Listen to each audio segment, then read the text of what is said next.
The voice. We are the voice preparing the way of the Lord Jesus Christ. Heaven. We are the citizens of heaven. Holiness. Without holiness, no man shall see the Lord. God bless you. God increase you in Jesus' mighty name.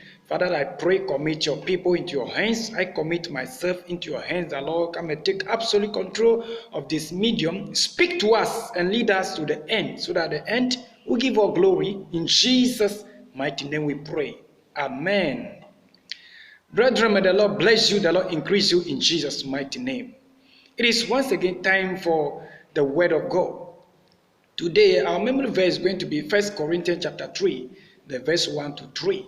And the topic will be, it is time for perfection, or it is time for running away from the beginning and then finish up, or it is time to grow up. Anyhow you turn this message, or the things that shows that you are spiritual babies, or the things that shows that you are spiritually matured, any way you want to turn it. Believers, the Lord will bless you after this message, I believe.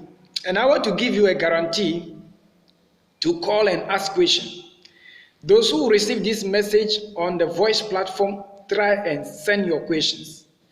And I know, by the grace of God, some people will be awarded. Some people must be awarded, those who like asking questions. God bless you. God increase you in Jesus' mighty name. So 1 Corinthians chapter 3, the verse 1 to 3. Brethren, before everything, I want to tell you, some of us, we are not growing at all. If you come to Christ, growth is a must. We must grow. Why am I saying this? Assuming I've met you and say, Sister Evelyn, are you still in that church A? He said, no, I am no more in that church. What happened? Oh, we went to camp meeting, we went for convention, and when they cook, they share food, they didn't give my daughter. That was how I left that church. Kojo, why did you leave your first church? I know there was some problems between me and the pastor. What is the issue about? Oh, it's about the pastor's wife insulted me, and the pastor too supported the wife. So when I hear those things, I know people are not growing. I expect you to leave a church. When I ask you, you should tell me that doctrinal issues, certain things that are not truth, and they are practicing it, you see, you cannot go by that. Then you are growing. Yes. But to say they have gossiped about me in the church, that's why I'm no more going. And they've insulted me, that's why I'm no more going. And such things shows that we are not matured. If you really matured and Christ is in that church, the power of God is that church, nothing is going to tear you apart to run away from that church. Yes. So 1 Corinthians chapter 3, the verse 1 to 3. But I, brothers, will not address you as spiritual people, but as people of the flesh, as infants in Christ. I fed you with milk, not solid food, for you were not ready for it. And even now you are not yet ready. Verse 3, for you are still the flesh, for while there is jealousy and strife among you, are you not of the flesh, and behaving only in a human way? Behaving in a human way. We must grow. There are certain characters, when we exhibit them, it means we refuse to grow. So I'm asking you, why are you not still going to church A? If it's not any falsehood that is going on, if it's not any grace that you have encountered with the Lord, and the Lord is opening your eyes about certain things, and you say, because of character, because of this, I want to tell you, you don't want to grow. Go back to the church. Yes. He said, I feed you with milk. I feed you with milk. Because I see that you are not ready. Today still there are many things we could speak, but we are afraid when we speak it, are the people ready? So should we prepare to grow now? The Lord bless you in Jesus' mighty name. Everything on this earth is what? Is passing away. Therefore, the only thing we need is what? Is the word. Is the word of God. And how we grow in the word, that determines the character we will put up every day, every moment. The behavior. I will begin to list some of the things, so don't worry. I ask you to prepare, ask questions. The Lord bless you in Jesus' mighty name. Shall we read 1 Peter chapter 2? 1 Peter chapter 2, the verse 2. 1 Peter chapter 2, the verse 2 is it? Or let's take it from verse 1. So put away all malice and all deceit and hypocrisy and envy and all slander. Like newborn infants, long for pure spiritual milk, that by it you may grow up into salvation.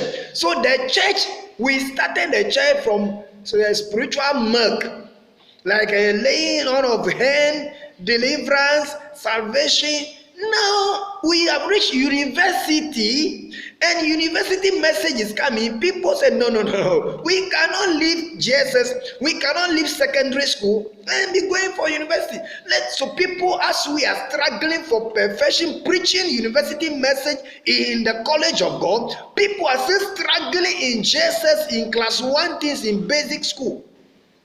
As we struggling for people to eat solid food, people are still struggling, laboring for all this milk. And you are in that church happy, and when they say blessings next level, every month your church, when I see some small spiritual babies that they are pastors, I don't know. Always the message you will preach on Facebook, the message you will send them, you are being blessed, riches are coming your way, you are being liberated. So is that all? Is that the gospel that will take people to heaven? So some people send me some messages to my this say, I remove it instantly because I rate them to be spiritual babies. They are still wearing napkin, and I don't need those messages because I've grown to this level now. I need university messages that I will perfect myself, because we are perfecting ourselves. The verse 3, if indeed you have tasted the Lord is good, as you come to him, a living stone rejected by men, but in the sight of God, chosen and precious, you yourselves like living stones are being built up as a spiritual house to be holy, as a priesthood, to offer spiritual sacrifices acceptable to God through Jesus Christ. So everybody comes to Christ, he grows, and the growth will be seen clear by everybody. I can't refuse to add 2 Peter chapter 3, the verse 18. 2 Peter chapter 3, the verse 18.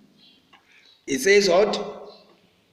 But grow in the grace and knowledge of our Lord and Savior Jesus Christ. To him be the glory, both now and to the day of eternity. Amen. So growth is a must for every Christian. When we came into the charismatic, we came to the tongue speaking, we came to laying on of hands, we came to deliverance, we came to all these miracles and things, and we jump in. But there is what will take us to heaven. The truth must be there. How to dress, how to be a perfect Christian. So we are in the day of perfection. You can turn this message perfecting the saints. We are in the time to perfect ourselves. If you are still lagging behind in the things of KG, in the things of class 1, in the things of class 6, then what are you telling God? God will leave you behind.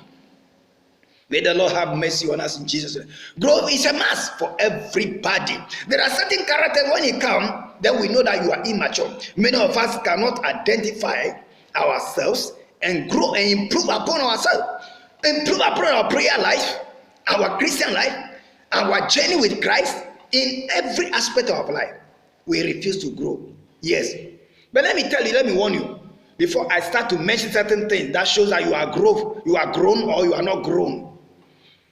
Coming to the church first doesn't mean you are grown. Speaking in tongues doesn't mean you are grown. A laying on of hands doesn't mean you are grown.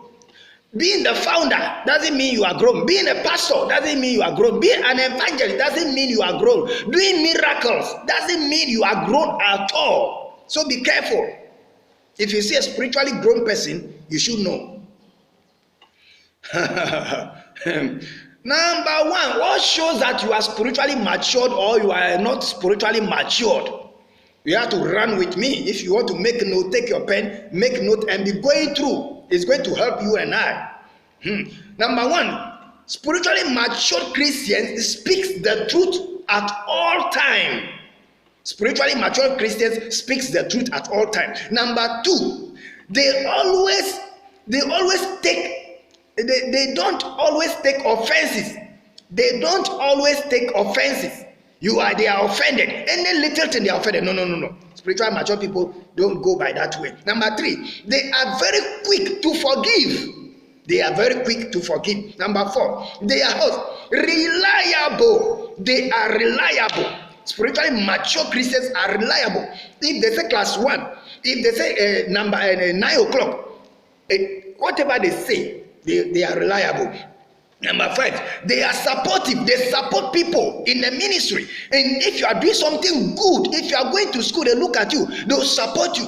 Yes, they want always they want good. They are supporting. Number 6, they have time for the word of God. They have time for the word of God. They have time for prayers. They have time for fasting. Yes. Number 7, they know when to fast and when to pray. Nobody tells them before they fast or pray. That means you are spiritually mature. Number 8, they rely on the word of God only. They don't rely on any wisdom, any fastness, any quick shortcut, bribe. No. They rely on the word of God only. Yeah. It doesn't matter. In whatever situation they will be, they rely in the word of God. Number 9, they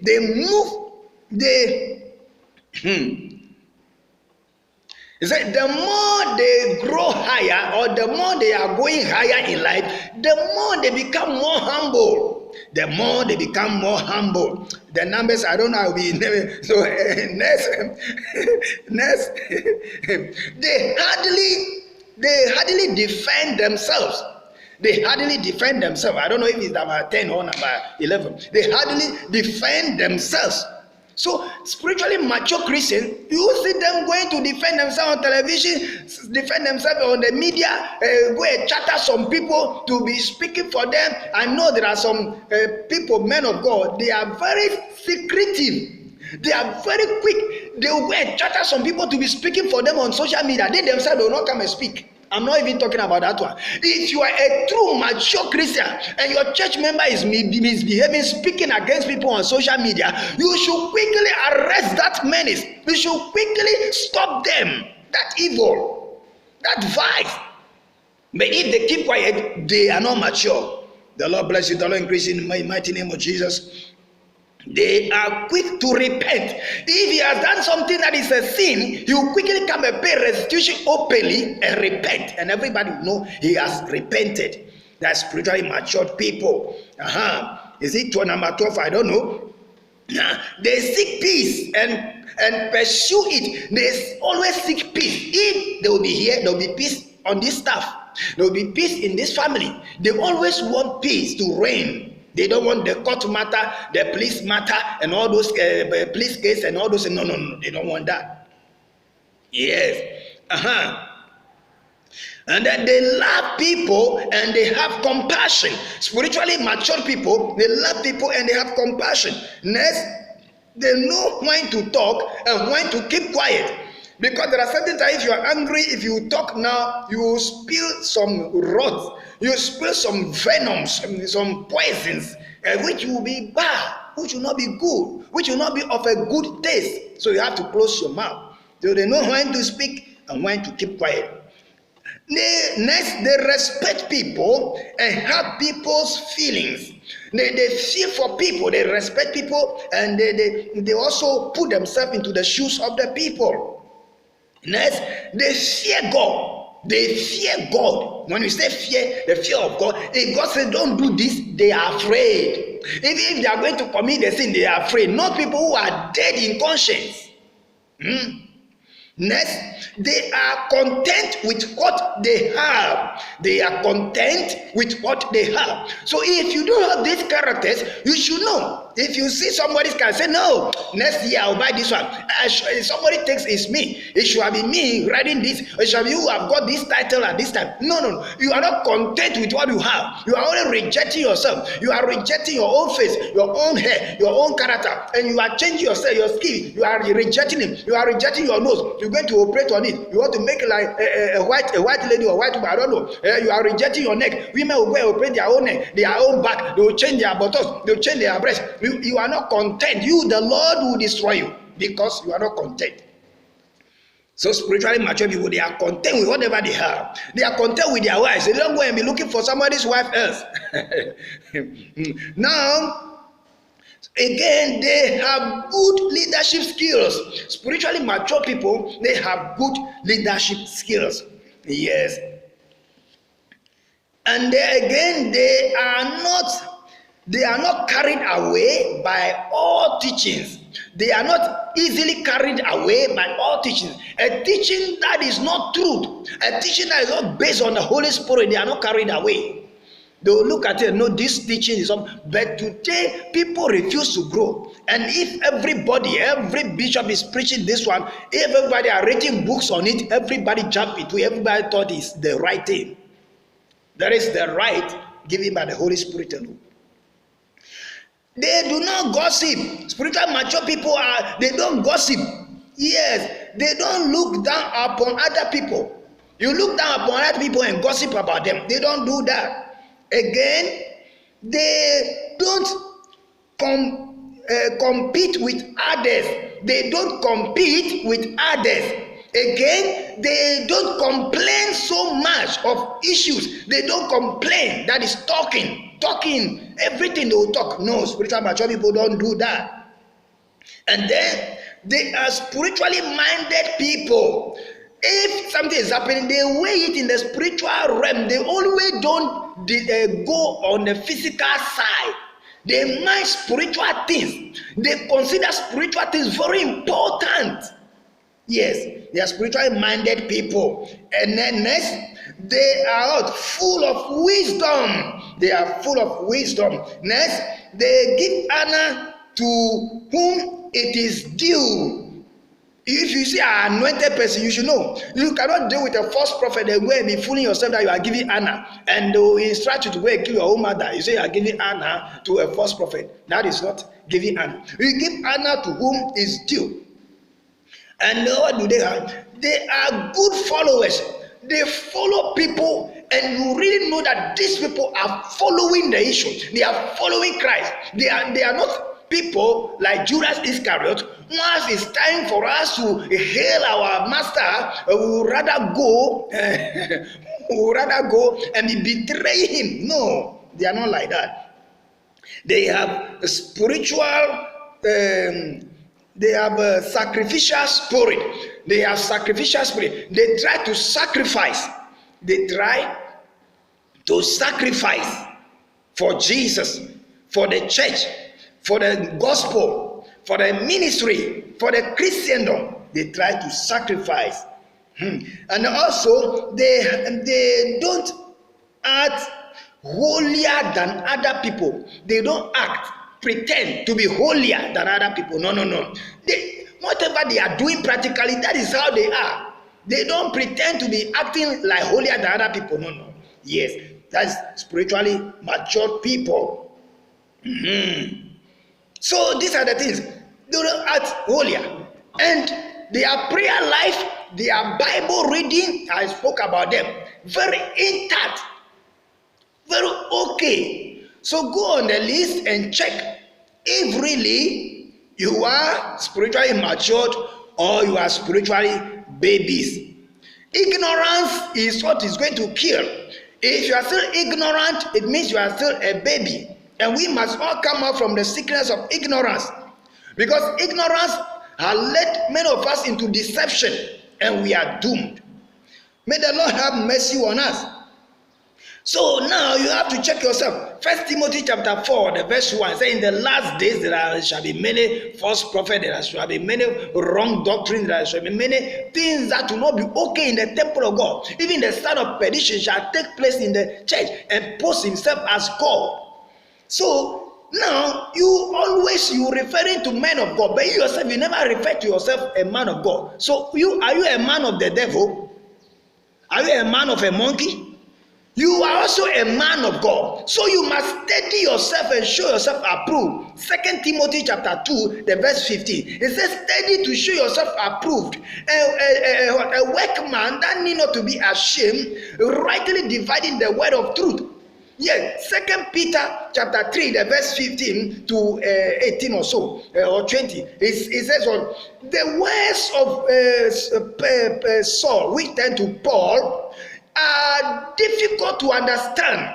The sayings, the epistles, the teachings of Paul, Apostle Paul, is difficult for people to understand because the wisdom God gave him is deep. And people who do not study, people who do not read, people who refuse to know, interpret it for their own distraction. So I know there are many interpretations of the Bible that we are giving today that are leading many to hell. So if you want to be matured, kindly check yourself up with this list. I'm there, open my mind. Any question, any correction, any contribution, you are at liberty to post those contributions to the platform or to me privately if it's concerning you, your private issue. But anything you know that is to help all of us, send those questions so that we all discuss, answer them on the platform, so that it will help us. We all learn from each other. The Lord bless you, the Lord increase you. This once again the voice shouting in the desert, preparing the way for the coming of the Lord Jesus Christ. My number is 024-1749-325. I want to plead with everybody, when this message comes to you, you alone cannot watch it, kindly share it with friends, post it in other mediums, post it on other mediums, all your platform, post them. The Lord will bless you, the Lord will increase you in Jesus' mighty name. Once again, we'll meet in Jesus' name. All the best. Bye-bye.